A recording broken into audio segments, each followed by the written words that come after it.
Today on Not Sam Wrestling, is Jade Cargill really WWE bound? The return of This Week in CM Punk, oh yeah, and John Cena, The Rock, Pat McAfee, all on Smackdown this week. What gives? This is Not Sam Wrestling. Welcome to Not Sam Wrestling. So much to get into today. As a matter of fact, I barely know where to begin. I will tell you, we've only got a week left on the Not Sam Wrestling merch, the autumn line, which a lot of you have already taken advantage of the sale that we're having. I truly, truly appreciate that. I'm humbled by it. Always, you know my philosophy. If you're going to slap my logo on your body, I'm going to put it on the best possible garment I can come up with, which means quality is high and margins are razor thin. But only for another week, you can get t-shirts, long sleeves, hoodies, crew necks, and sweatpants at notsamshirts.com. The new Not Sam Wrestling autumn logo is on them. Notsamshirts.com. 1 week only, then that's it. The store goes down. You won't be able to get the stuff anymore. So if you're even thinking about it, get it now. I do, before we get into the topics of the day, or of the week as it were, I do want to say that there were a lot of extremely talented, extremely dedicated people who lost their jobs this week as part of the merger between the WWE and UFC, creating TKO Holdings, the new company. Layoffs happened, I believe, on Friday, as is the case with just about every corporate merger, and it led to a lot of people behind the scenes in the WWE who don't really get celebrated, don't get written up in dirt sheets, don't get mentioned on television, names that you would never heard of, but names that have impacted the product that we all love in ways that we can't even imagine. The WWE is an incredible machine, but the reason that as a machine it works as well as it does is because of the people who operate that machine. It's a difficult thing. WWE, they've said it, right, but it's 100% true. I'm sure you've heard it from people that have worked there, from superstars, but I can tell you firsthand that the way WWE operates is it is a family. It feels like you're part of a family. You're in or you're out, but when you're in WWE, that's why when superstars leave, they come back. Welcome home. Cody's talked about it. Welcome home, Cody. It's always your home. This is your family. And that's not just for the people that are on television. That's for everybody that works there. And so it becomes even more difficult, I can only imagine, to lose a gig like that you've considered an extended part of your family. We'll talk about all of that. I mean, a lot of stuff happened in the wrestling world that spoiled my podcast plans. I have a lot to talk about, both from a present and a historical perspective, when it comes to the merger between WWE and UFC under Endeavor. So later this week, I'm going to put out a separate podcast, an entirely different podcast, either on Tuesday or Wednesday. You'll get 465B, which will be all about breaking down this merger, why it's so historic, and just looking at it from all aspects. So we'll do that later this week. So make sure you're subscribed on any audio platform that you're listening on, or to our YouTube channel, Not Sam Wrestling, where you'll get these full podcasts. But in the meantime, heart goes out to anybody that lost the gig. And, you know, if there's anything we can do with the Not Sam Wrestling organization, put up the Not Sam signal. I'm only a phone call away. But I'll tell you who apparently was only a phone call away. That was Dwayne "The Rock" Johnson. It went down this week. Friday became a mega day when it comes to wrestling news, and I think that the merger there are no coincidences, first of all, especially when it comes to The Rock and WWE. There are no happy accidents, there are no coincidences, and there are no spur-of-the-moment decisions.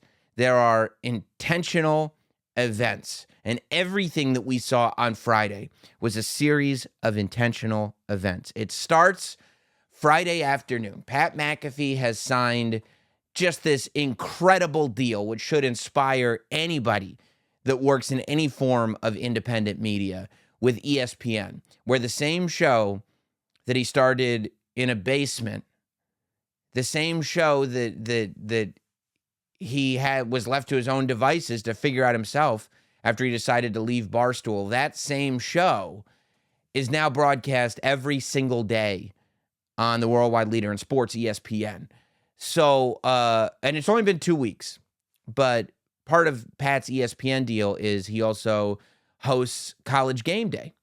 So that became a huge undertaking when he was doing Smackdown every week. College Game Day is the huge show Saturday mornings on ESPN, but it takes place from one of the campuses of where one of the big games is taking place that Saturday in college football.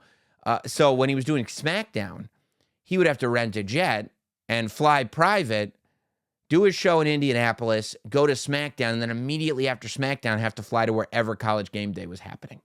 Well, now that he's not full-time and College Game with WWE and College Game Day is on ESPN, as is his show, he's been hosting the Pat McAfee show from wherever College Game Day takes place the past couple of Fridays, as was the case on Friday when it was announced earlier in the week, I want to say Wednesday or Thursday, that not only would Pat be hosting the show from Colorado, where Game Day would be, but the Dwayne "The Rock" Johnson would be joining the show. And Dwayne "The Rock" Johnson did indeed join the show. I believe they were in Boulder, Colorado. And on Friday afternoon, DJ went on there. We did a little video about it here on the channel. Dwayne Johnson went on there, and he talked to the boys about Terramana. He talked to the boys about football. He talked to the boys about his accomplishments, as well as the accomplishments of the entire Pat McAfee team. But he also talked about the thing that we're here to talk about, and that's professional wrestling, the king of sport. Great stories about his return to WWE, his match with John Cena. One of the guys asked him about his favorite WrestleMania match. He brought up the first WrestleMania headline at WrestleMania 15, which is no shock. I mean, you look at The Rock's career, and his first WrestleMania, right? He doesn't start WWE until after WrestleMania 12. Survivor Series 1996, he makes his WWE debut. March, April, whenever it was, say early April 1997. So you're talking 5-6 months after his debut, probably 5 months after his debut. It's his first WrestleMania, WrestleMania 13, early in the card, maybe even the opening match against the Sultan, with the Iron Sheik and then Rocky Johnson making the run-in. That was WrestleMania 13. 2 years later, at WrestleMania 15, he is main eventing against the top person in the entire industry, Stone Cold Steve Austin. Rocky Maivia at WrestleMania 13. The Rock versus Stone Cold, WrestleMania 15. I mean, you talk about a guy that went from nothing to the top, tippity top, and then goes on to have the series with Austin, right? Not only does he main event WrestleMania 15, he then goes and main events WrestleMania 16 with a McMahon in every corner. He main events WrestleMania 17 with Austin.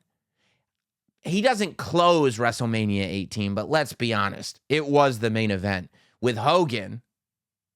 And then he main events WrestleMania 19. Again, didn't close. Angle and Brock Lesnar closed, but WrestleMania 19's main event was also Rock Austin. So you're talking about from 13 to 15, just 2 years of growing. And then 15, 16, 17, 18, 19, one of the best 5-year runs in WrestleMania history. So it was a great question that they brought up. But then, of course, he brought up his return to the WWE and his return to WrestleManias. And he did say that his last match was against John Cena at WrestleMania 29. So we aren't in the Rock record book. According to The Rock on Pat McAfee, we are not counting the WrestleMania 32 match with Eric Rowan on The Rock's cage match. I don't know if it's there or not. I don't know. I don't count it. Spiritually, right? If The Rock retired today, would you really say his last match was against Eric Rowan? I guess if you wanted to, be annoying and be all about the semantics, but not really. So he talked about that. He talked about the injury that he had in the match. But then, more importantly, I believe it was Pat who brought up Roman Reigns. And The Rock, for the first time, says that At WrestleMania 39, Roman and Rock was a lock, that it was locked in. Now, we had heard all of these rumblings, right? It only made sense that Roman Reigns, after 2 WrestleManias as the tribal chief, had cemented himself with this bloodline story. Los Angeles, California, Hollywood, The Rock's home, biggest WrestleMania ever, 2 nights in SoFi, of course. This is the time to do it. And then as we're getting closer to WrestleMania, we go, I don't know. Most people were like, yeah, I mean, last year you had Austin returning to face KO. This year you have Rock returning to face Roman. And then right at the end, Roman went on Jimmy Fallon and said The Rock couldn't get himself in shape. And that was kind of the narrative that everybody went with. But The Rock went on McAfee's show and said it was locked in. But what is paramount to The Rock is doing something that fans have never seen before and telling a story in a way where you're introducing something new. You're introducing what's next. And they said eventually they just couldn't get there for 39, so they put the pencil down. And the WWE moved on to their next thing. The Rock moved on to his next thing. But he said, there's always other things in the future. He said, we knew this merger was coming. We said, we'll get there with the merger, right? The company will be even bigger at a certain point. We know WrestleMania 40 is coming in Philadelphia, so that's all on the table. Pat goes, what? And Rock goes, yeah, I said what I said. He wouldn't concretely say what he said, but he said what he said. And you go, oh boy. So look, there's a couple of things to break down here. First of all, it reminded me in a way, and it made me think of the interview that I did with John Cena, where he talked about his match with Brock Lesnar and how it's all about building somebody so that they can bring somebody else forward. It's the only reason to do anything in wrestling. If you're going to have Brock Lesnar beat the streak, it's so that energy can be taken onto him. You give The Undertaker the streak so that that energy can be put onto somebody else. You let somebody beat the streak so that they can get the energy and then they can give it to somebody else. And it just keeps moving and moving and moving. And I think that's what The Rock's trying to say when he talks about, doing something with Cody. With Roman. That was a Freudian slip. That's never been done before. But I think there's a big difference in those 2 interviews. When I interviewed John Cena, like I said, nothing is by accident. Nothing is unintentional. Nothing is off the cuff. John Cena wasn't working when I talked to him. And I don't mean he was unemployed. I mean he wasn't working in the wrestling sense. He was promoting Fast and the Furious and was happy to have a wrestling conversation. At least that's what I was told. The Rock was working. There's no doubt in my mind that The Rock was working, meaning crafting a narrative to go to a place where they may or may not end up going, but there is an intention right now to go to that place, and these steps are being made. So the first thing you do is we all lose our minds and go, oh, so we're getting Rock Roman this year, not last year. We were going to get it last year, but now we're going to get it this year. Then people start putting the puzzle pieces together and realize that Smackdown is in Denver, Colorado, only a couple hours away from Boulder, Colorado. And I guess Pat McAfee and The Rock are best friends now, because at the very top of Smackdown, Pat McAfee comes out, surprises the audience. Austin Theory interrupts him. Pat says, Austin Theory, this isn't, because Austin Theory says, this is my show. This is Austin Theory live, which isn't like, at least when Jericho did it, he said Monday Night Jericho instead of Monday Night Nitro. He said Raw is Jericho instead of Raw is War. He's just taking Friday Night Smackdown and just saying Austin Theory live. Like, I don't know what he's talking about. But he goes, this is not your show, Austin. This is the people's show. And you know what that means. If you smell what The Rock is cooking. Everybody's like, no. Bam, bam, bam, bam, bam. And here comes The Rock. And the millions and millions of fans in Denver, Colorado absolutely lose their minds. A pop. That wasn't a good pop. For the ages. The Rock got a better one than I did. And here he comes out. This is The Rock's first appearance on SmackDown, first appearance in WWE since the very first episode of SmackDown on Fox, since the premiere of SmackDown on Fox, when The Rock, that was better, popped a rating for their premiere on Fox and just cut a promo. This was different, though, because The Rock not only cut a promo, and he cut a promo on Austin Theory, who, by the way, took an opportunity and made the absolute most with it, held his own in there with The Rock, didn't look intimidated, didn't look scared, didn't look lost, looked like he was exactly where he was supposed to be. And for a dude in his mid-20s to be there looking like you absolutely belong is a major, major accomplishment for Austin Theory. Austin Theory has a little promo ski battle with The Rock. They go back and forth. The Rock has the crowd chanting, this side says you're a, this side says asshole. You're a, and it goes on and on and on and on, except the whole thing gets blocked out. And it was interesting because I was reading criticisms of that as if people were criticizing WWE for making the editorial choice to take out the curse words of the audience. In reality, that's not, I mean, it's not the WWE's choice. If The Rock is going to come back before WrestleMania, he's going to have to go to FCC training. Because when you're on network TV, the difference between network and broadcast is that laws are written for network TV. Anybody can get network TV. To go to cable, I said network and broadcast, network and cable. To go to cable, you have to purchase cable. You have to purchase a cable subscription. So you have asked, you have bought, you have invited. It's like the rules of a vampire. If you invite a vampire into your house, you're done for. But he can't come in if you don't invite him. That's profanity on television. Once you've invited cable into your house by calling up Verizon and saying, hook me up, then they can curse till they're blue in the face. Those times, it's up to the networks. That's why AEW can drop a couple more S-bombs than we're used to hearing on wrestling TV, because they make the choice. It's up to what the networks want to do and the deal that they have with their advertisers. They can say whatever they want. On network TV, ABC, NBC, Fox, that is television that's available for free over the air. All you need to do is have some rabbit ears strapped to your top of your box, because that's how TV still works, and you get network TV. So it's subject to the FCC regulations, and the FCC says the AH word is not allowed on television.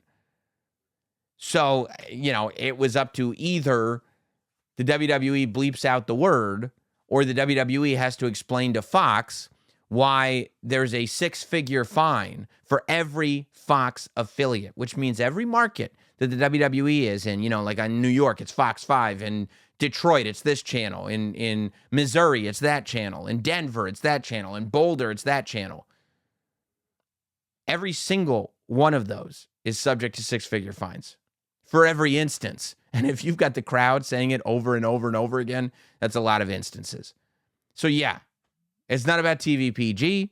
It's not about the WWE being soft. It's not about anything other than the United States government charges networks money if they say curse words. So they have this great back and forth, and then Austin Theory eats a people's elbow from The Rock, and then The Rock invites Pat McAfee to drop a people's elbow. Now, a lot of people have pointed this out about Austin Theory, the run that he's on, in a very short period of time. He's had many moments, but he works with Mr. McMahon. Stone Cold Steve Austin eats a stunner. The Rock eats a people's elbow. Brock Lesnar eats an F5. Edge, Rey Mysterio. I mean, he's worked with everybody you could possibly imagine. He grew up a wrestling fan. Nobody is living their dream like Austin Theory, except maybe Pat McAfee, who has now taken a stunner from Steve Austin, wrestled a match with Vince McMahon at WrestleMania, and dropped a people's elbow at the invite of The Rock on The Rock's show, Smackdown. Who's living a better life right now than the $1 Million Man, Pat McAfee? Come on. You got it. As far as a wrestling fan goes, and that dude is a wrestling fan. Trust me when I tell you. I wouldn't give him his props if he didn't deserve them. Man, Just a ring full of people living the dream, and a ring full of absolute star power that continued on throughout the night. We had a SmackDown where we got a five-knuckle shuffle, a people's elbow, and a phenomenal forearm in 2023, all on one show, and that's just Friday, baby. Incredible. Incredible. And that shows you what WWE is capable of when they really want to start pulling out the big guns, when there's a real reason to. And that's what I think is going on. I think there's a real reason to. Sure, this could be a one and done for The Rock. Sure, The Rock may not be back, but I don't think that's the plan right now. I think The Rock is there for a reason. I think, number one, the WWE wants to look as grand as possible in the context of this merger and the new company. I think that the WWE wants Endeavor to know that they've made a very, very smart decision in creating this company. And I think TKO and Endeavor want the world to know that the WWE is just operating on an entirely different plane than anybody else right now. And that's kind of what we got on SmackDown. I also think that if you look at what is going on with The Rock right now, we've got an actor strike and a writer strike that has put a pause on everything movie and television-wise going on in scripted Hollywood. We've also got a Rock who, let's be honest, Black Adam did not work out the way he thought it would work out box office-wise, but also public perception-wise, because of the change in management with DCU and the DC film universe, saying Black Adam's not coming back and The Rock's pick for Superman ain't it. And it's like, whoa. The Rock's usually not the one out here taking L's in Hollywood. So what does that mean? Sometimes it means The Rock has to take the pulse and find out if there's an appetite for The Rock to be back in the WWE. Now, I will tell you, based on the crowd reaction alone, I would say there is an appetite for The Rock in WWE. I'm on my computer right now looking up the WWE's YouTube channel. And it looks like, yeah, there's an appetite for The Rock in WWE. 1.6 million views on The Rock confronts John Cena. Almost 1 million views on The Rock's electrifying entrance. 3.6 million views on The Rock returns to dismantle Austin Theory. Just looking at the WWE's YouTube channel, just from SmackDown, you've got 4, 5.2, 6, 6.1, 6.5. There's another Rock video. 6.5. Oh, and there's another one. The Rock and John Cena. Almost 8 million views real quickly from that one segment on YouTube. I will also tell you the ratings for that segment on SmackDown. And by the way, the ratings are going to be tough right now because college football, NFL, this is where things get tough. The Rock's return delivers monster numbers for SmackDown. P2 is up to 2.445 million, which is up 24% from last week. 18 to 49, 834,000, up 36% from last week, and number one on broadcast television. There was a thing back in the day when it was like, you got to do things on television that will make you call your friends, right? Call your friends. Tell them it's going to be Goldberg and Hogan. Call your friends. Tell them it's going to be Rock versus Mankind. And they would hope that something shocking would happen and people would get on the phone and call their friends and go, you got to turn on this Nitro. You got to turn on this Raw. Now, it's tweeting. Oh my God, look who's here. It's Facebook updates. It's texting. And there's no denying that all of it worked. The Rock coming back on SmackDown and getting involved made everybody start talking. So the question is, what's The Rock doing? I personally don't know. However, I believe that there's a little bit of testing the waters, although I don't think you really need to test the waters. I would hope that The Rock realizes that anytime he returns, he's in conversation, arguably, the biggest star in the history of WWE, certainly the biggest star outside of WWE to come from WWE, if that makes sense. I don't think that there could be anybody bigger in wrestling to enter that ring than The Rock, personally.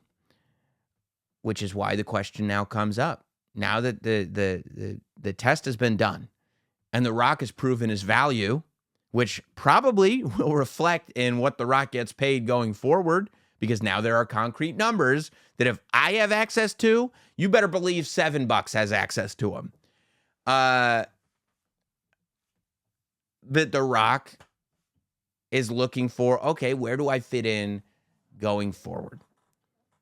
I think, and there's been a lot of debate about this, there is no match in wrestling bigger than Roman Reigns versus The Rock. Roman Reigns is the biggest star in wrestling. To people who don't watch WWE every week, one of Roman's biggest attributes is that he is The Rock's cousin. That's just the truth. A lot of people know who Roman Reigns is. But to a lot of people, it was, of all places, a barbershop. Oh, I don't really watch wrestling anymore.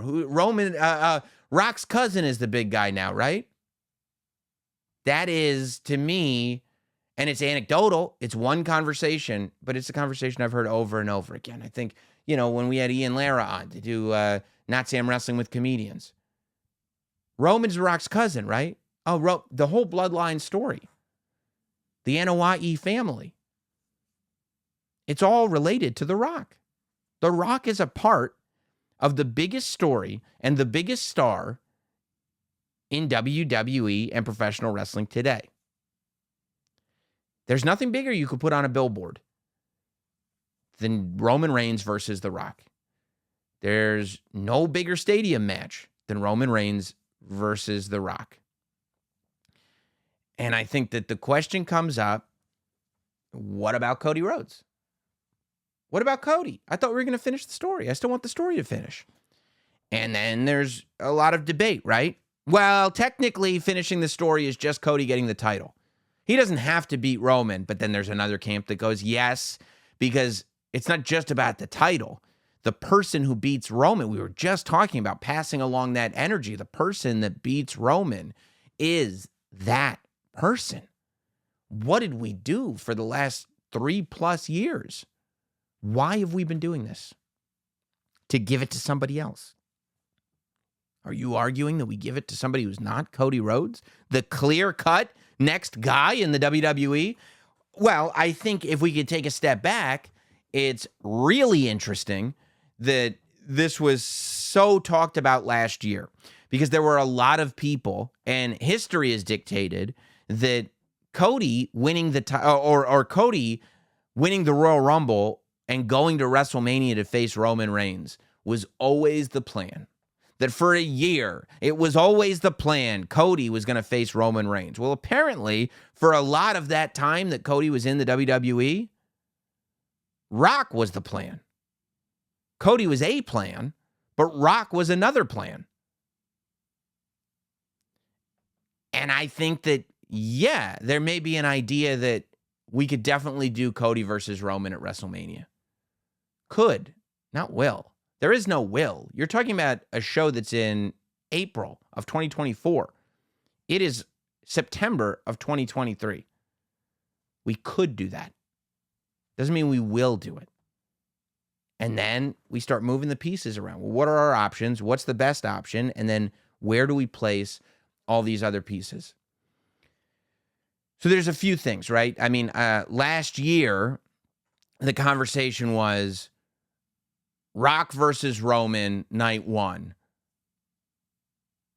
Winner versus Cody, night 2. Cody wins the Royal Rumble. Roman gets Rock, night 1. The champion faces Cody on night 2. Roman beats Rock. He's stronger than ever. Cody beats a Roman who's now beaten The Rock. And I think I may have been a proponent of this a year or so ago. Today, no. I'm not a proponent of that. Because as I said, the biggest match you can have is The Rock versus Roman Reigns. To me, the simple fact of the matter is, if you've got The Rock signed up for WrestleMania, night 2 of WrestleMania 40 is Roman Reigns versus The Rock. There is no prelude. There is no, we can do this on night 1 because of the stipulation it will add till night. No. The biggest match you can have is Roman Reigns versus The Rock. Does it need the title? Oh, it doesn't need the title. Cody can beat Roman first. You should have beat Roman at WrestleMania. No. That's also not true. Because Roman can't go into a match with The Rock having already been beat.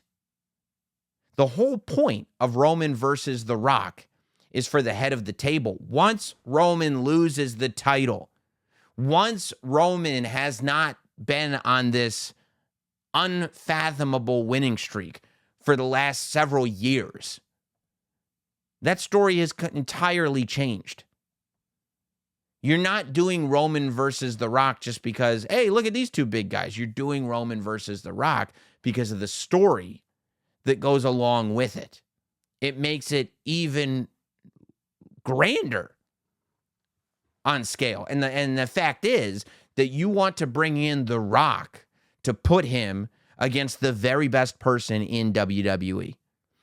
And you can't have the guy who beats Roman Reigns not be the very best guy in WWE.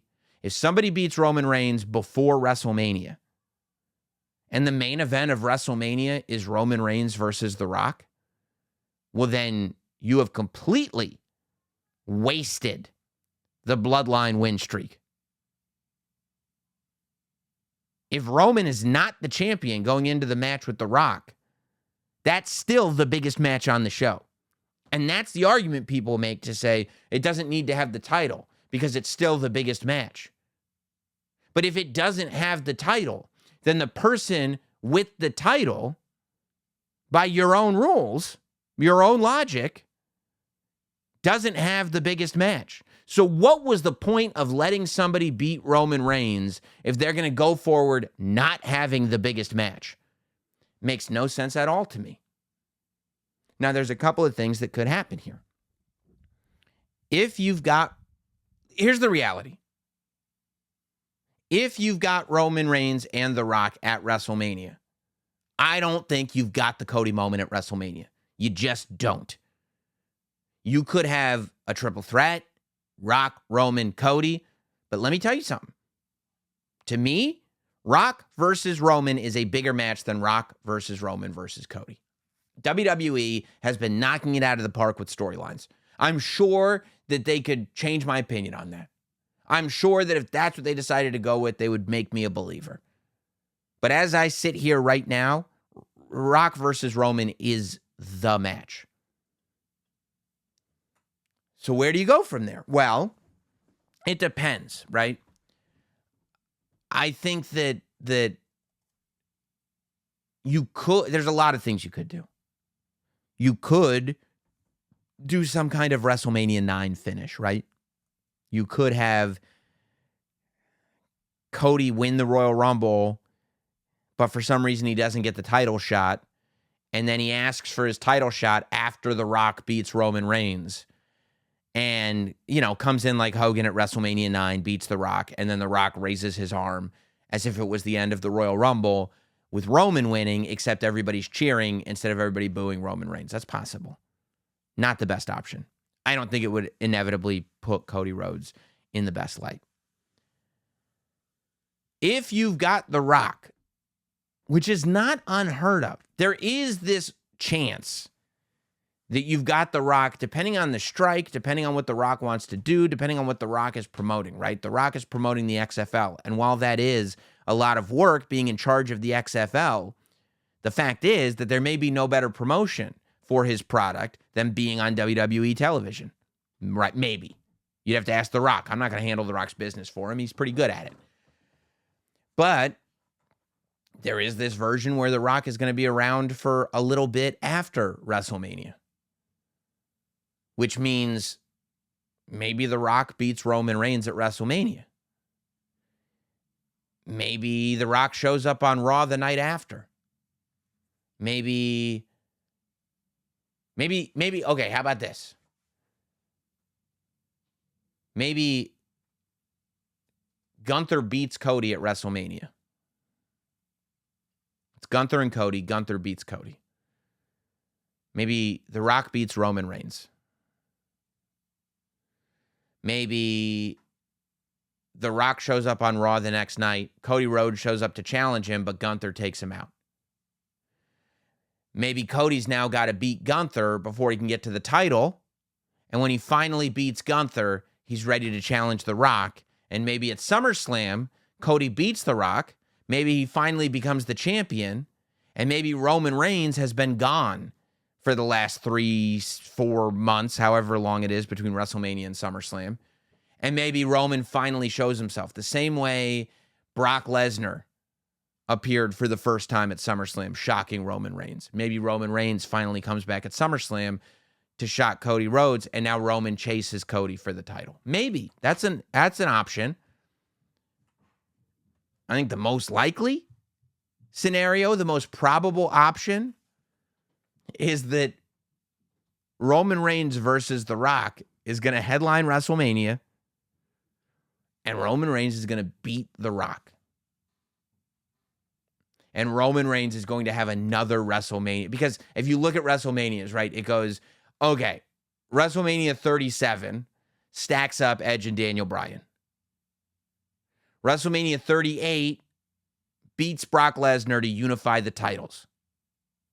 WrestleMania 39 beats the WWE's first true babyface in 20 years to the shock of everybody. How do you get bigger than that? WrestleMania 40 beats The Rock.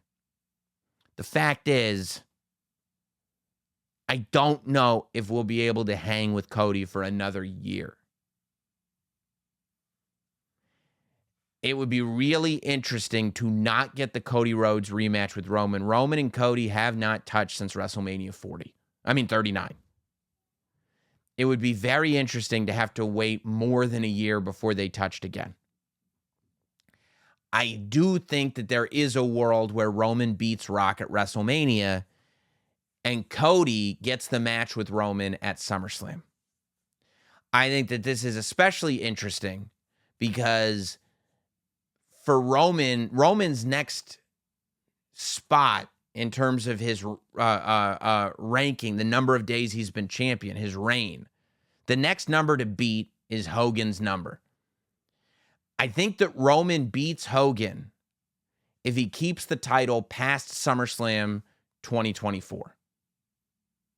So if he beats The Rock at WrestleMania, now, and by the way, maybe going into WrestleMania, The Rock could say, I'm not leaving, I'm sticking around. And it leads people to believe The Rock is actually going to leave with the title. And then Roman beats him. But if you go into SummerSlam and you go, if Roman beats Cody at SummerSlam, he will beat Hogan's record as champion. But he would have to beat Cody to do it. And this is Cody's rematch. This is the opportunity to finish the story. If Roman beats Cody, if Cody beats Roman at SummerSlam, he could destroy the bloodline. He could stop Roman from achieving that record. He could take everything away from Roman Reigns. He could go on and go through the fall as the WWE Undisputed Universal Champion. We could keep Roman off of TV. We could have Roman surprise everybody by returning at the Royal Rumble. And we could have Roman versus Cody at WrestleMania 41 with Roman coming to get the title back. And then after WrestleMania 41, if Roman can't get the title back, that's when we go into Roman versus Solo Sikoa. That's when we go into some of that other stuff and potentially a babyface turn for Roman Reigns. But that is right now a year and a half away. And that's what The Rock has done to us. Given us enough juice to fantasy book a year and a half away. And I know that a lot of times people don't like fantasy booking, but let's be honest. A week ago, I came on here and I said that it is paramount for the WWE right now to change Charlotte Flair's character, to make her relatable, to give her something that the WWE universe can get behind, and to make her a likable character. That's what you're going to need to do to make her a babyface. And then I started fantasy booking this wild scenario where one day we get Jade Cargill and Charlotte Flair in the ring together, with Jade Cargill, the ultimate heel, the beast that Charlotte used to be, and Charlotte Flair, the humanized version of the greatest of all time. Go to Starrcade 1993. The best Starrcade main event of the entire decade of the 90s, which isn't saying a lot because Starrcade shit the bed throughout the entire 90s. But the exception, the outlier, is Starrcade 93, Ric Flair versus Vader. Ric Flair was still Ric Flair, but he was a babyface, and he was relatable, and he was somebody that you couldn't help but get behind. All of the equity that he had built up as a heel, he cashed in on, and fans got behind it 100%. Mean Gene. I think it was either Mean Gene or Tony Schiavone went to his house to pick him up in a limo. He gave his son David a hug before we ever saw David on Nitro. He kissed Ashley on the cheek and said, "Daddy's coming home." Well, maybe he didn't say that, but that was his vibe. Ashley, who would one day enter the WWE Performance Center to become Charlotte Flair. And then he went to that arena to take on the most formidable foe in his entire life, to take on the villain that he once was. See, Ric Flair had become humanized. Ric Flair had become somebody who fans had grown to love, and he had accepted their love. But this beast from the Colorado Rockies, the man they call Vader, had shown up to WCW to take everything. He was absolutely unstoppable. And while Ric Flair at one point was able to beat anybody, he wasn't that guy anymore. He was human. And Ric Flair had to dig deep to take on Vader, because if he wasn't going to win the WCW championship at Starrcade 93, he would have to retire. And what did Ric Flair do? He was able to win that title. Go to Peacock and watch the main event of Starrcade 93. Because Flair versus Vader, Starrcade 93, is what you need to build for Charlotte versus Jade Cargill. Charlotte, start humanizing her right now. Because Jade Cargill is that beast that you bring right to the main roster to start building and building and building until you make her unbeatable. And she goes to a humanized Charlotte. And she goes, "I've got you now, Charlotte. I've got your number. I'm going to take you out. You've gotten very comfortable on your throne. I'm going to take it from you because you ain't got what it takes anymore." And that's when Charlotte has to dig deep. And that's when Charlotte, I don't know if she got any pets. I don't think she got any kids. She'll kiss the pets goodbye. Maybe Potbelly Pig, I don't know. Kiss him goodbye. With Corey Graves at her house. Maybe Byron Saxton. Byron Saxton's at her house. She kissed Rick goodbye. Oh my God. Ric Flair is at her house. Her old dad is at her house. And just like Rick had to kiss Ashley goodbye on his way to take on a foe that he didn't even know if he'd survive, let alone beat, Charlotte's kissing her dad goodbye, Rick, to take on a foe that she don't know if she'll survive, let alone beat, in Jade Cargill. It could be one of the more compelling storylines the WWE Women's Division has ever seen. Just take it from Starrcade 93, because it was great. The reason that I bring all this up is because last week, after we fantasy booked the potential of Jade Cargill in WWE, Scoops got it right again. Sam Stradamus is here. This is why you listen to Notsam Wrestling. This is why you watch every week. Because even if it seems like I'm just making up fantasies off the top of my head, I'm telling you what's going to happen in the future, or at least what should be happening in the future.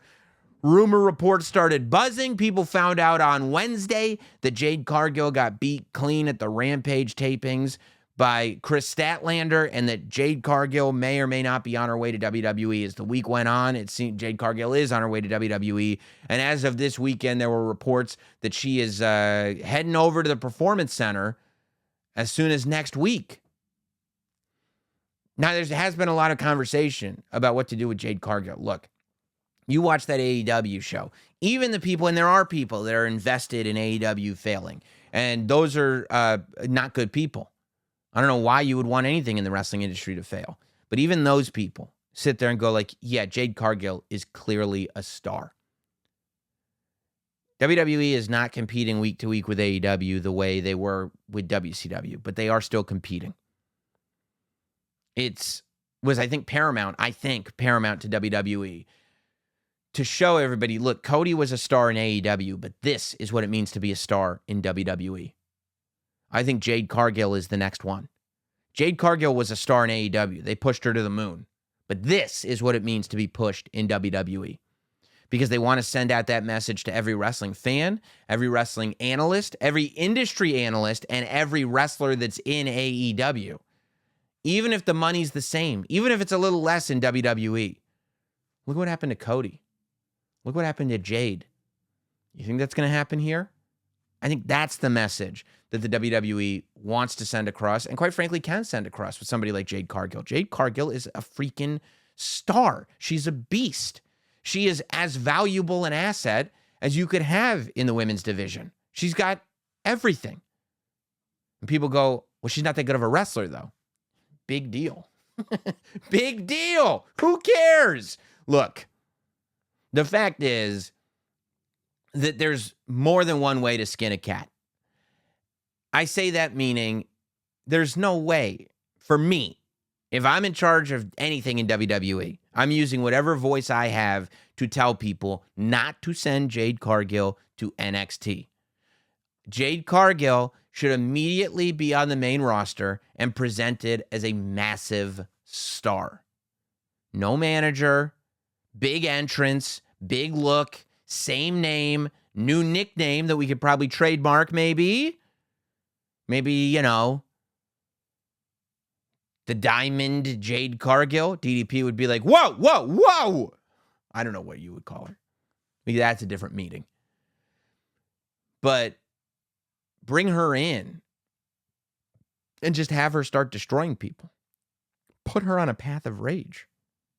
And people go, well, what about the learning that she would get in the Performance Center? Number one, she can still go to the Performance Center. What are they going to do? Close it to her? No, Jade, you're on Raw. You can't go to the Performance Center. That's the other thing. Charlotte's on Smackdown. Put Jade on Raw because you're not going to Charlotte versus Jade first. You're getting there eventually. Hopefully WrestleMania. Jade winning the Royal Rumble and challenging Charlotte as a villain, that's the move. But I think what you have to do is get her to a point where she's awesome. And the way you do that is, put her on Raw. Have her dominate people on Raw. Hide her weaknesses, accentuate her strengths. Have her at the Performance Center during the week. Raw is 1 day a week. No reason she can't be at the Performance Center on Tuesday, Wednesday, Thursday, Friday. And when she's not at the Performance Center, put her on the road immediately. Live events. Do you have any idea how much better any woman on that roster is going to get by working with Natalya Neidhart every night, week in, week out? They do live events, Friday, Saturday, Sunday? Every single one of those. 3 times a week in front of a live audience, Natalya versus Jade Cargill. You do Natalya versus Jade Cargill 3 times a week, every week in front of a live audience for her 3 months, 4 months. Look at what you get. Look at the outcome.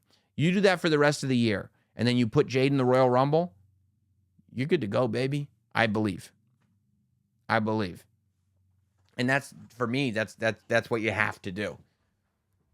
And in the meantime, you have her doing Goldberg matches. Quick, squash. Don't put a title on her right away. Maybe you have Rhea Ducker on Raw. She's a heel, Rhea's a heel. Maybe they can work out something, right?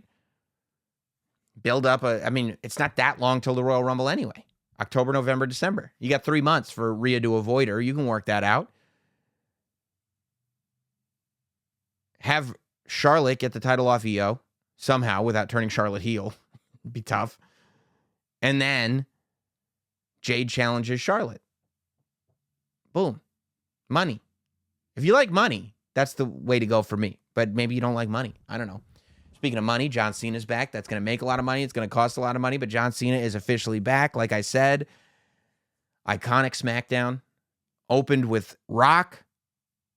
We got a John Cena and The Rock meeting, closed with John Cena. What a bookended SmackDown. One of the best SmackDowns ever.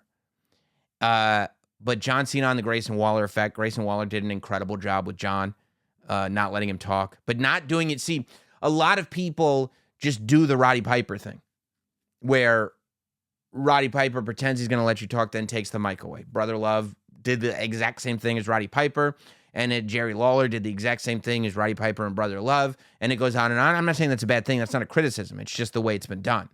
Grayson Waller just changed it.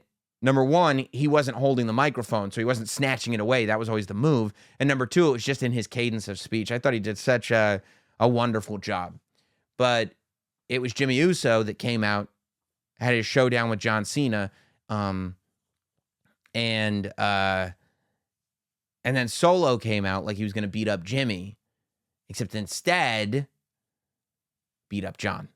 AJ Styles comes out to save the day. Now, okay, so it looks like that's where they're going, right? The next Roman Reigns match, they're saying, is going to be Crown Jewel at the beginning of November. I would imagine we're getting Roman Reigns versus AJ Styles in that match.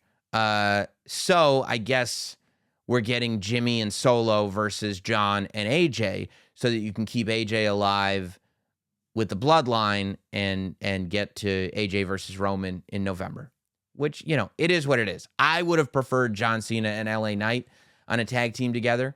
But I think that it seems like they're teasing LA Knight and Roman Reigns to possibly go down at a later date, whether that's in that Survivor Series, whether that's, beginning of next year, who knows when or if that will be. But I've got to tell you, man, I am really looking forward to a potential John Cena singles match. And I think we can get some of them. John Cena's booked for a few SmackDowns. I don't think it would be the worst thing in the world to do one television John Cena match. We did a John Cena match at the end of last year. Right? Was it the end of no. Was it the end of last year? Was it? I feel like it was the end of last year. Because so he could wrestle every year. I don't remember, but we did that tag match. I feel like it was the end of last year, but it was just a match for match's sake. I think that John Cena should have a singles match with Grayson Waller on an episode of SmackDown. One television match for John Cena in this run. I think he's on like 6 or 7 SmackDowns total. We've seen 2 of them. I think he should have one match with Grayson Waller, and he should beat Grayson Waller. He's got to start winning matches again. But something that I really want to see is a singles match between John Cena and Solo Sikoa. Every time John Cena and Solo Sikoa are in that ring together, I start thinking about the John Cena Umaga matches. And I am just the biggest Umaga fan that you'll ever find. I mean, you guys know at this point what I like.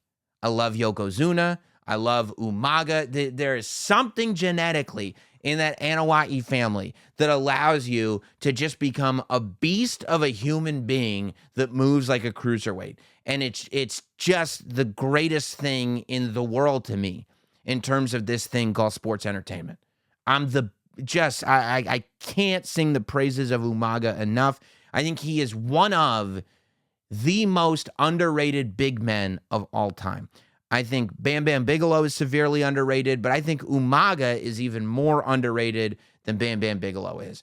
I think that we have not caught up to Umaga yet, and at some point, there will be that. Like, I feel like Yoko got it. I think for a long time, people did not give Yoko his props. Yokozuna was severely underrated. And he's finally getting to a place where people are like, you know what? Yokozuna really was freaking awesome. Unbelievable, one of a kind.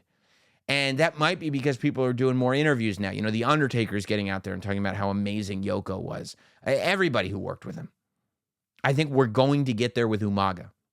I don't think the fan base is fully there yet, but he's one of the greatest of all time, as far as I'm concerned. And when I see Solo Sikoa and John Cena together, it's just that getting that Umaga John Cena feeling again is just too much. And I think the idea that you can build Solo up, even if he lost to John Cena, which I think he should lose to John Cena. I think John Cena, this trip for John Cena should be about picking up W's. John Cena should get wins this trip because he doesn't get enough wins. He can't just come back and lose. Like, that's not how you got to build up John Cena now. So the next time, like he gave Austin Theory the win. So let's get some wins for John here. So the next time he comes back, he's got more to give. I think building Solo Sikoa as a credible threat to John Cena is enough. The idea that we're going in and John Cena is intimidated by Solo Sikoa, that John Cena, the greatest of all time, is not sure if he can beat Solo Sikoa. Whether he beats him or not will be all the energy that Solo needs to get bumped up a notch. I get real excited about it. And I would love to see it happen at that Saudi pay-per-view, because I don't think it's going to happen at Fastlane. Is that the next show? I think it's Fastlane. I don't think it's going to happen at the next show in Indianapolis. But if John Cena has not been confirmed for the Saudi pay-per-view. But if he is, Solo versus Cena is a match that I have to see on pay-per-view. Have to. That's what I want. How about this? You thought it was done. You thought it was over. You thought we'd never get it again. But ladies and gentlemen, let's welcome in the return of This Week in CM Punk, even when he is fired from the industry, when he is not on TV. CM Punk is the controversial firecracker that still gives us a This Week in CM Punk segment. Only Phil Brooks could pull this off. Weeks removed from being on television for choking out Jungle Boy. We still get a This Week in CM Punk. Two big quotes for This Week in CM Punk. So Nick Khan did a few interviews. By the way, I would just like to say this. You guys listening to this need to reach out to Nick Khan. I can't reach out on my own because it would be tacky and come across as desperate. But Nick Khan keeps doing these interviews. And some of them are fine, but some of them, it's like, bro. Can you imagine Nick Khan walking into the Notsam studio and doing a real wrestling interview? I think Nick Khan is a wrestling fan. But Nick Khan has not been allowed to show his wrestling fandom because he's not doing real wrestling interviews. Bill Simmons has interviewed Nick Khan how many times? And he gets Nick Khan on and he doesn't know Test is dead. Did you see this quote? Rest in peace to Andrew Test Martin, an absolute legend. But Bill Simmons brings up Stephanie McMahon, which already is like tacky. And then he goes, well, maybe you could bring Test back and say she's having an affair with Test. And Nick Khan was on it. He's on the money. He goes, yeah, I think he passed away a few years ago, but sure. Come on, Bill Simmons. What do you, not do any homework? All I'm saying is, Nick Khan, you want to do a podcast that'll ask you some wrestling questions that won't be all up in a business, all up asking about people who are no longer with us. You come to the Notsam studio. Nick Khan on Notsam Wrestling would be, I mean, could I say the most legendary interview of all time? Can I say that? Because I'm thinking about other interviews, and I can't think of a more potential legendary interview than Nick Khan sitting down in the Notsam studio and just talking wrestling. And honestly, can I tell you the truth? Nick Khan would have the time of his life. He would love it in here. But hey, all I can do is create the environment. It's up to you guys. Nobody has ever come in here and been like, I wish I hadn't done that. Nobody's ever come in here and been like, why did I do that podcast? They go like this, man, that was great. Man, that was a fun conversation. Man, I love talking about wrestling with you, Sam. That's what they say. Nick Khan, come on. The door's open, buddy. I won't ask about Test coming back, that's for sure. So Nick Khan is doing a couple of interviews, and he does one. This one wasn't on the Bill Simmons interview. This was on, he was talking to somebody at ESPN who asked a great question. He asked if he was, he would be interested in bringing CM Punk into WWE. And Nick Khan said, "We only have respect for Phil. We appreciate his run here." He complimented his UFC run, and then he said, "We wish him nothing but the best." So he said nice things about Phil, CM Punk. He said that they appreciate his run there, and they appreciate and respect what he did in UFC. So it was really interesting. I was reading the comments on it, and the debate was going back and forth, going, is that a yes? Is that a no? Is that a yes? That sounds like a yes to me. That sounds like a no to me. First of all, the answer is, yeah, if there's money in it, right? Like, of course, if there's money in it, they would bring him back. Like, there's no such thing as like, no, because he's got heat in the locker room. Hey, would you like to make millions, some extra millions? No, because the heat. Come on, guys. What are we playing with toys here? Or are we running a business? We know what the answer is. But I think even more telling than that is the fact that he did it again, this Nick Khan. First, he did it in the Bill Simmons interview, where he said that he respected Tony Khan's dad, but he didn't know anything about, quote, the kid. Now he's saying, yeah, CM Punk is awesome. We have all the respect in the world for what he did in WWE and UFC. There's a third organization that he worked in that's not being mentioned at all. So there was that quote. And then this week in CM Punk was back on television. He did one of his MMA gigs doing commentary that was on UFC Fight Pass. And first, his co-broadcaster referenced For Cause, which I thought was hilarious. And then CM Punk lit the dirt sheets ablaze when he said that he doesn't have anything going on for the next couple months. And you're like, oh. It was referenced that he had free time, and he said he had free time for 2 months. Well, what happens after 2 months? That means a couple of things. Number one, CM Punk's not saying he's done. Number two, CM Punk is acknowledging that there's some kind of, either they're letting the contract run its course, or there's a you can't work here clause for 3 months or 2 months or whatever it is. There's something there. But the point is he's aware of it, so he has plans for after it, which could easily be WWE. I mean, look, if you don't have Roman versus Cody at WrestleMania, who's to say you don't have CM Punk versus Cody? Who's to say? Who's to say? Cody versus Punk, night 1. Roman versus Rock, night 2. Who's to say? That's all I'm saying. Let's get into news and notes before we get into some emails. Like I said, there will be another Not Sam Wrestling podcast later this week to talk about the TKO merger and some other notes that I have here. But I am very much looking forward to Collision this week. Samoa Joe versus MJF, I think, is going to be great. And quite frankly, and you got RVD, not Collision. That's Dynamite. I think I said Collision. Dynamite's going to be great, but I'm sure Collision will be great too. You got RVD coming back to Collision. That's a big deal. And a real highlight right now of AEW. I've been working on this. How am I doing? Prince Nana, baby. Prince Nana has become must-watch television. Yeah. I'm singing Swerve's song in my head right now. If you're just listening on audio, you probably don't understand my enthusiasm, but I'm doing the Nana dance. This is why you got to be on YouTube, so you can see me doing the Nana dance. Shout out to Prince Nana, huh? Just doing God's work out there. Doing God's work for God and country. I appreciate you, Prince Nana.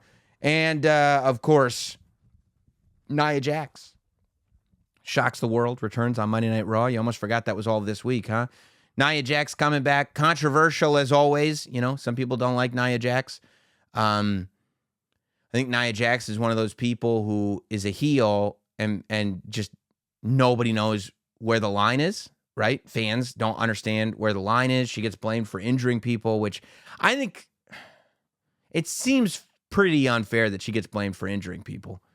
Because, I mean, people have gotten injured in matches with Nia Jax, but people have gotten injured in a lot of matches. And, you don't sit there blaming, like, everybody. These are things that happen in wrestling. If Nia Jax was truly unsafe, I can't imagine they would just keep bringing her back. And people would keep working with her. If Nia Jax was not a safe person, why would people keep wrestling her? Like, well, they need their job. Look, if they're like, no, that lady injures people for real in this thing where we're fake fighting, I'm not doing that with her. I understand I need my job. I also need to not get injured if that person's not safe, which is why I think it's the internet narrative on her being unsafe is probably fairly overblown. Wouldn't be the first time it happened on the internet. I'm happy she's back. I'm a fan of Nia Jax. I think she's a great villain. I think the stuff that Nia has done with her whole alone, I think is worth applause and something kind of never done before in the industry. So I'm excited Nia Jax is back. I love a beast. I love a monster. And hey, how about this? How about a future where we get Jade Cargill and Nia Jax in the ring together? Talk about the immovable force and the unmatchable object. I forgot the thing. Let's get into emails, huh? Email notsamwrestling@gmail.com. That's notsamwrestling@gmail.com.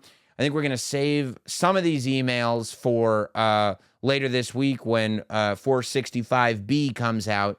So make sure you're subscribed. Also, make sure that you're going to notsamshirts.com. You got days, literally days, less than 1 week left for this pre-order to stay up. T-shirts, hoodies, crew necks, long sleeves, sweatpants.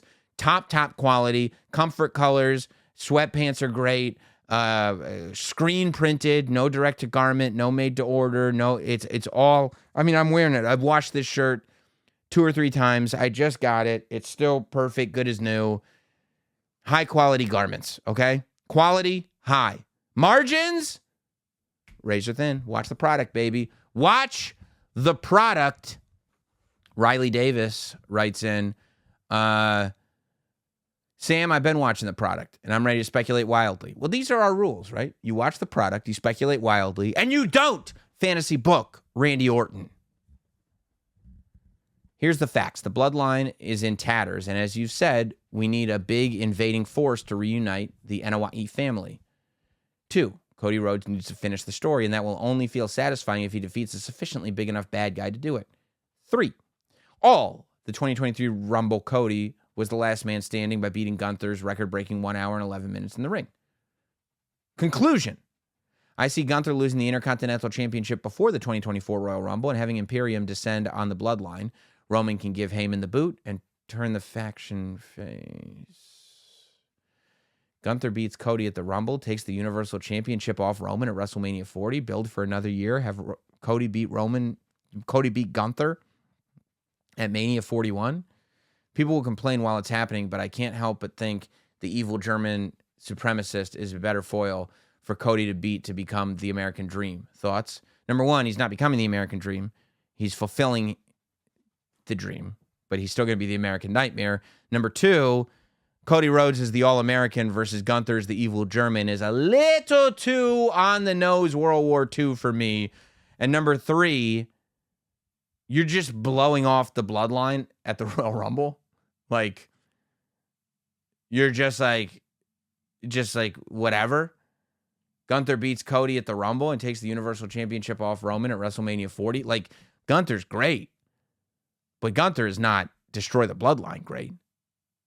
Well, I understand the bloodline's in tatters right now, but you rebuild the bloodline at Survivor Series. By the Rumble, the bloodline is as strong as it's ever been. Yeah, no, dude. I'm not with it. Matt in Boston writes in, can you help us fans sort through what to make of The Rock's appearance on ESPN? What do you think I'm going to do? And his remarks about, I did it. I told you guys, don't email about stuff you know I'm going to talk about. You think I forgot to mention that. The Rock returned to wrestling. Come on, Matt. In the world of new kayfabe, on one hand, it was not on WWE TV, and one of your rules in the past has been if it's not on TV, we don't worry about it. That's not what I said. I said the TV is the Bible, but it doesn't mean we don't worry about it. But it was said to Pat McAfee, who's sort of in the WWE universe, and new kayfabe says we use outside media to build stories. It was 100% new kayfabe, dude. 100% new kayfabe. Like I said, everything is intentional. There are no accidents. So in that sense, it feels like a missed opportunity to have The Rock at least cross paths with Heyman or Solo backstage on Friday. No. Because you want to hint at it. You want to have what's the number 2 rule? Speculate wildly. If you have The Rock go from mentioning it on Pat McAfee to actually having an interaction with Heyman and or Solo the same day, you're making it so that it's not a speculate wildly scenario, but hey, we're clearly getting this because they're doing this. Like, you can't just bash them over the head. You need to sprinkle a little. This is new kayfabe. You sprinkle a little bit in, and then you allow all of us pundits to just go wild. You allow all the journalists to write all kinds of crazy stories because we don't have the answers. You can't give the answers yet.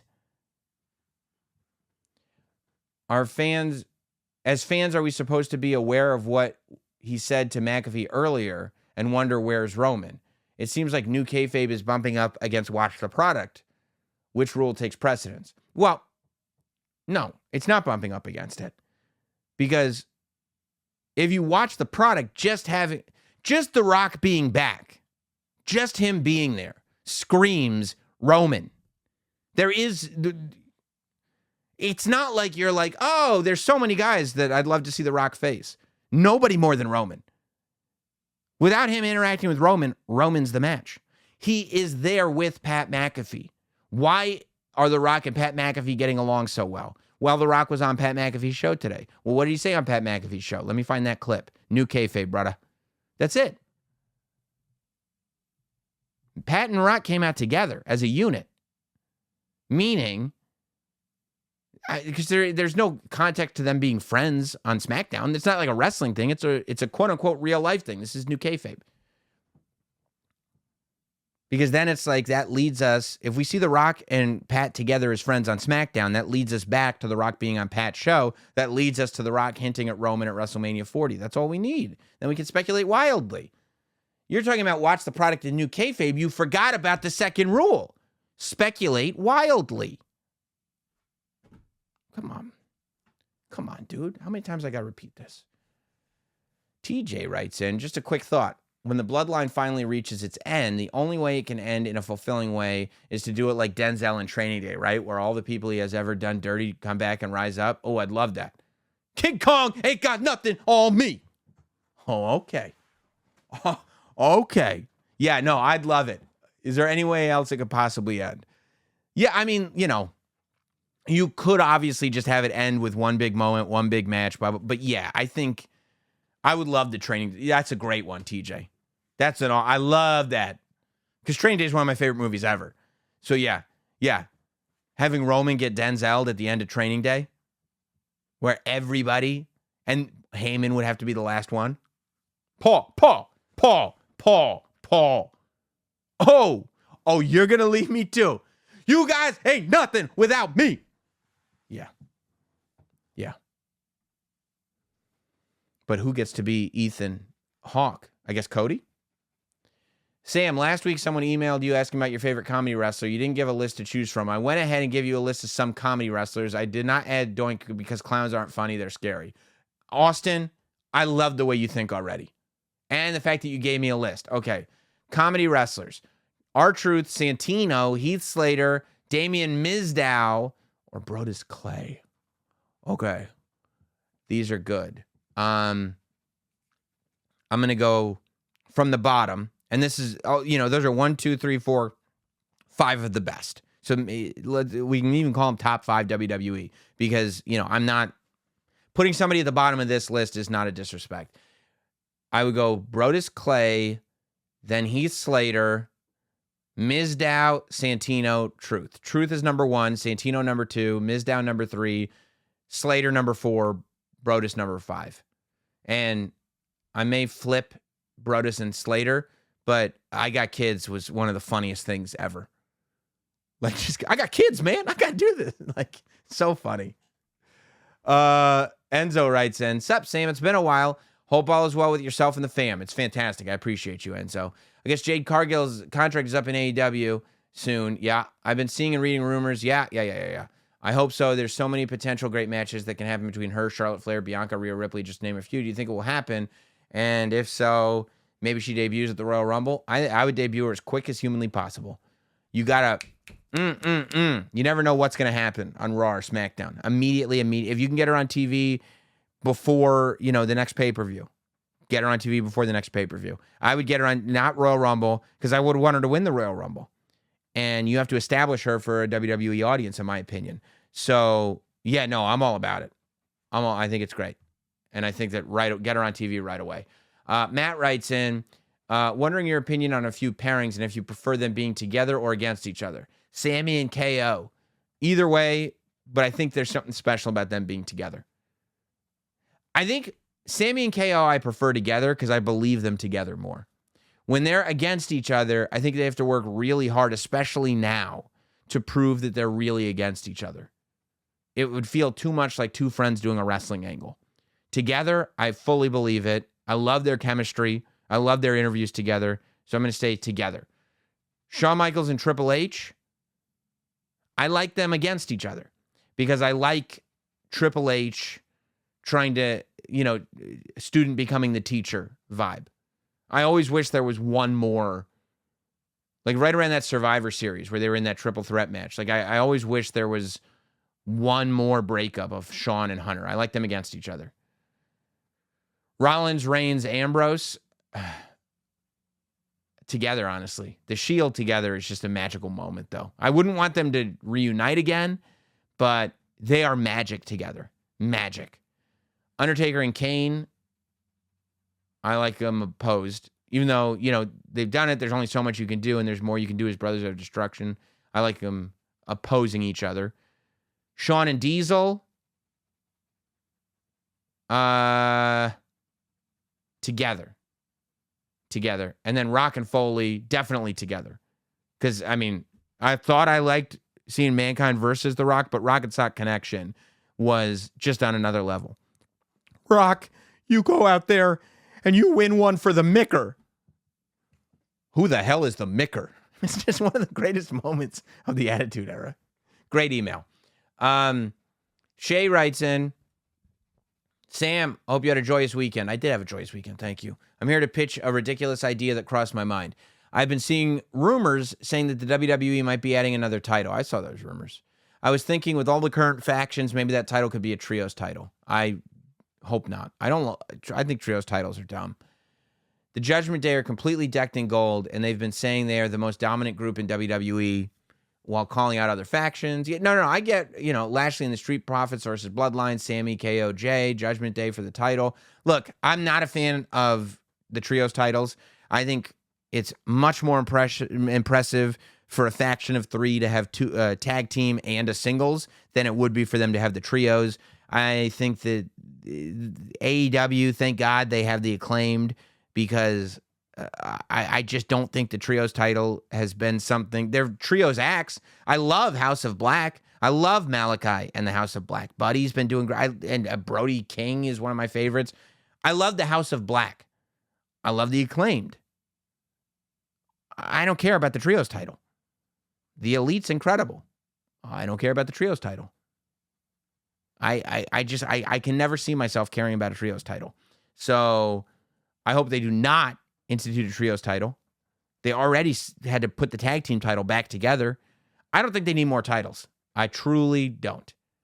I'm going to stop the email segment right there because we've already been going on for a while and we have another show to do in just a day or two. So stay subscribed. If you're listening on Apple, not only subscribe, make sure you leave a rating and a review.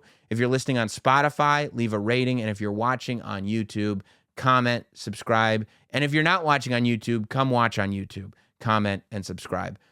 Hit like, do the whole thing, interact with the video, show your friends, tell your friends, and be here in a day or two when we break down this TKO merger. We'll talk to you then.